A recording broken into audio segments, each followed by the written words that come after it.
Number 36 है x का power 4 plus 4/x⁴। यहाँ पे हमें एक पोलिनोमियल गिवन है एंड इसे हमें फैक्टराइज करना है। इस पोलिनोमियल में 2 टर्म्स हैं, है ना। अगर हम x के पावर 4 को स्क्वायर के फॉर्म में रिप्रेजेंट करना चाहें तो क्या हो जाएगा, x² का होल स्क्वायर हो जाएगा, प्लस साइन है। 4/x² को स्क्वायर के फॉर्म में हम कैसे लिख सकते हैं, 2/x² का होल स्क्वायर। यहाँ पर हमने क्या किया कि जो भी टर्म्स गिवन थे उसे स्क्वायर के फॉर्म में रिप्रेजेंट कर लिया। तो यहाँ पर हम देख रहे हैं कि हमें a² प्लस b² गिवन है ना। अगर हम x² को a एज्यूम करें तो हमें a² गिवन है एंड 2/x² को अगर हम b एज्यूम करें इट मीन्स कि हमें b² गिवन है। तो यहाँ पर हमें a² प्लस b² गिवन है।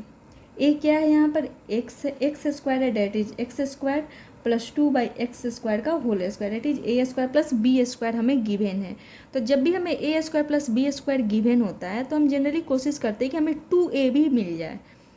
अगर हमें 2ab मिल जाएगा तो हम a प्लस b, अगर हमें 2ab मिल जाएगा तो यहाँ पर प्लस या माइनस साइन लगाकर हम क्या कर सकते हैं, a प्लस बी या a माइनस बी का होल स्क्वायर वाले आइडेंटिटी से रिलेट करके इस पोलिनोमियल को फैक्टराइज कर सकते हैं। तो यहाँ पर हमें a² मिला है प्लस b² है बट 2ab नहीं है। तो इन दोनों टर्म के बेसिस पे 2ab क्या होना चाहिए तो चेक कर लेते हैं। 2 इंटू a क्या है यहाँ पर, x² है, b क्या है यहाँ पर 2/x² है, तभी तो b²। तो b क्या है यहाँ पे 2/x² है। x² से x² कैंसिल, 2 2 जा 4। इट मीन्स कि इन दोनों टर्म के बेसिस पे 2ab क्या हो रहा है, 4 हो रहा है ना। बट यहाँ पे 4 गिवन नहीं है तो हम क्या करते हैं, अपने से 4 ऐड कर लेते हैं। तो यहाँ पर हमने 4 ऐड किया, जैसे यहाँ पर 6 हमें गिवन रहता है, अगर हम 6 में 4 ऐड कर लेते तो क्या हो जाता, 10 हो जाता। बट हमें 6 ही गिवन है तो हमें इसी को ही लेकर बनाना होगा। तो यहाँ पर हमने 4 ऐड किया तो ये 10 हो गया जो कि रॉन्ग हो जाएगा, है ना। अगर हम इसमें -4 कर दे, +4 करके -4 भी लिख दें तो क्या हो जाएगा, 6 + 4 -4 दैट इज़ 0, 6 - 0 6 हो जाएगा। तो कोई भी फ़र्क नहीं पड़ने वाला क्योंकि जो हमें क्वेश्चन में गिवन था वही वैल्यू हमने यूज कर लिया।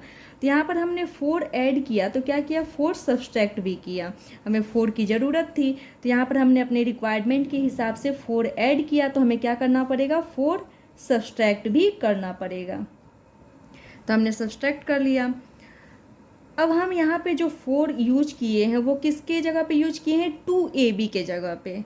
तो यहाँ पर हम इस 4 को सबसे पहले रिप्रेजेंट कर लेते हैं कि ये किसको रिप्रेजेंट कर रहा है, 2ab को रिप्रेजेंट कर रहा है। तो यहाँ पर क्या था, x² का होल स्क्वायर था प्लस 2/x² का होल स्क्वायर था एंड ये 4 किस लिए क्या रिप्रेजेंट कर रहा था, 2ab date is 2 into x² into 2/x²। x² से x² कैंसिल हो जाएगा, 2 2 जा 4 जो कि यहाँ पे 4 है, -4। हम 4 को लिख सकते हैं 2 का होल स्क्वायर, तो हम इसे स्क्वायर के फॉर्म में ही रिप्रेजेंट कर लेते हैं। जहाँ तक हमें ये कोशिश करना चाहिए कि जो भी टर्म स्क्वायर के फॉर्म में रिप्रेजेंट हो रहा है तो उसे स्क्वायर के फॉर्म में रिप्रेजेंट करने की कोशिश करना चाहिए। यहाँ पर 4 2ab को रिप्रेजेंट कर रहा था तो हमने 2ab को रिप्रेजेंट कर दिया। अब हम यहाँ पे देख रहे हैं कि ये जो तीनों टर्म हैं वो कौन से आइडेंटिटी पर रिलेट कर रहे हैं, a² plus b² plus 2ab क्या हो जाता है, a प्लस b का होल स्क्वायर हो जाता है। तो हम लिख लेते हैं a क्या है यहाँ पर, x² है, b क्या है यहाँ पे 2/x² है, तभी तो 2ab, a क्या था x² था, b क्या था 2/x² था, तो a प्लस b का होल स्क्वायर। हमने इन तीनों टर्म के बदले में लिख लिया a प्लस बी का होल स्क्वायर माइनस साइन 2 का होल स्क्वायर है यहाँ पे।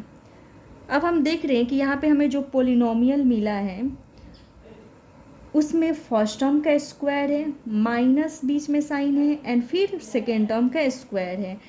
इट मीन्स कि ये फिर कौन से आइडेंटिटी पर यूज होता हुआ दिख रहा है, A square minus B square, है ना। ए स्क्वायर माइनस बी स्क्वायर क्या हो जाता है, ए plus B into A minus B.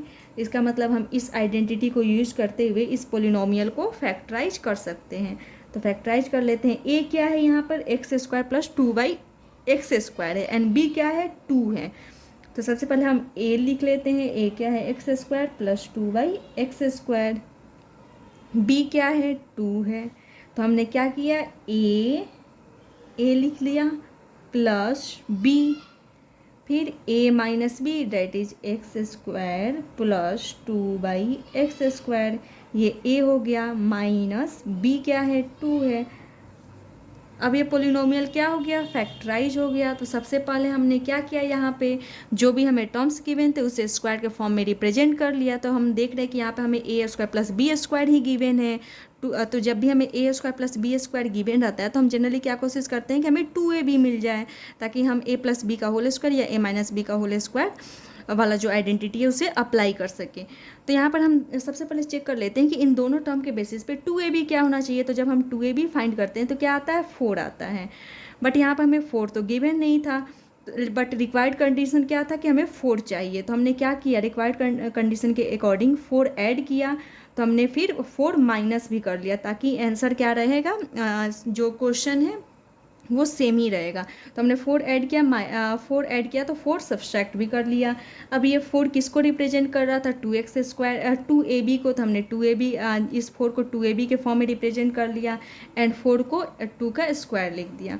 अब इन तीनों टर्म्स के बदले में हम a प्लस बी का होल स्क्वायर वाले आइडेंटिटी को यूज़ करते हुए इसको फैक्टराइज कर लिया। क्या है, A square plus B square plus 2ab। तो a प्लस बी का होल स्क्वायर एंड 2 का होल स्क्वायर था, यहाँ पर माइनस साइन था बीच में। फिर से हम देख लेते ए स्क्वायर माइनस बी स्क्वायर वाला आइडेंटिटी यूज हो रहा है, तो फिर हमने इस आइडेंटिटी को यूज करते हुए इसे फैक्टराइज कर लिया, A plus B into A minus B. A square minus B square given रहता है तो हमें डायरेक्टली क्या करना रहता है, आइडेंटिटी ही यूज कर लेना रहता है। But A square plus B square given होगा तो हमें जनरली क्या कोशिश करना चाहिए कि 2ab मिल जाए। अगर 2ab फाइंड हो गया तो हम जो पोलिनोमियल है उसे फैक्टराइज कर सकते हैं।